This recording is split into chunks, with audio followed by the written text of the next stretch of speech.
Hello दोस्तों, मैं हूँ जागृति पटेल और आज मैं अपने बच्चे को घुमाने लेके आई हूँ अपनी फ्रेंड के यहाँ, जो कि बंगाली है।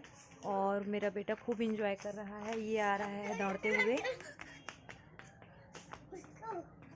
इसको रोज़ घुमाने लेके आना पड़ता है क्योंकि हम दोनों अकेले रहते हैं। हम लोग हाँ, मम्मी के पास आए हैं। चलो कुकड़ू दिखा दो तो। हाँ, मैं इसके कुकड़ों को दिखा दूंगा। वो देखो। अच्छा। मम्मी। हाँ बेटा।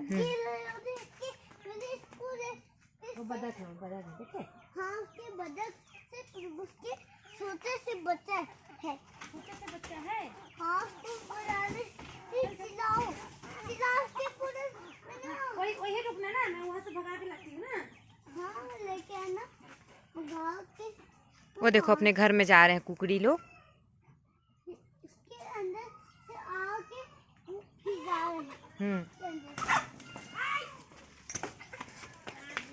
डर गए क्या बाबू? हाँ, डर गया था। डर गया था। डर गया बाबू से।